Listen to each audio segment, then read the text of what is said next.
सभी के नमस्ते प्रणाम। एक आओ हम आज शिव भक्ति गीत लेके आइल हिया।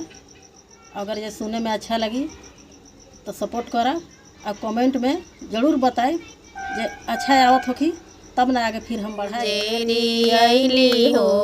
भोला राउरी मंदिर में, राउरी मंदिर में भोला राउरी मंदिर में, राउरी मंदिर में भोला राउरी मंदिर में, पूजेरी आइली हो भोला राउरी मंदिर में, पूजेरी आइली हो भोला राउरी मंदिर में, के चढ़ावे अक्षत चंदन के बेला पतिया, के चढ़ावे अक्षत चंदन के बेला पतिया, के चढ़ावे हो भोला धतूरा के पतिया, के चढ़ावे हो भोला धतूरा के पतिया, राजा चढ़ाई अक्षत चंदन रानी बेला पतिया,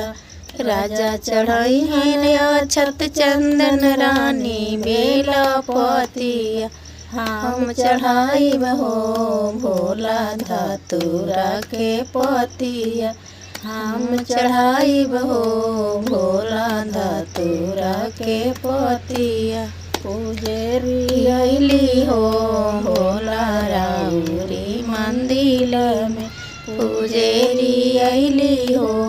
भोला राउरी मंदिर में, राउरी मंदिर में भोला राउरी मंदिर में, राउरी मंदिर में भोला राउरी मंदिर में, पूजेरी आइली हो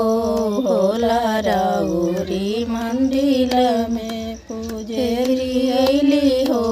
भोला राउरी मंदिर में, के मांगे अनधन के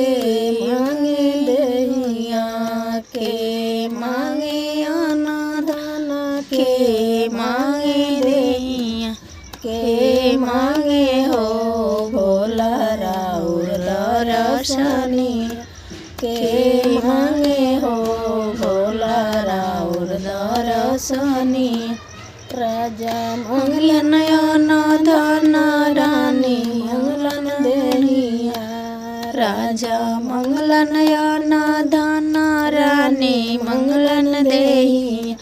हम मंगली हो भोला राउर दर्शनिया, हम मंगली हो भोला राउर दर्शनिया।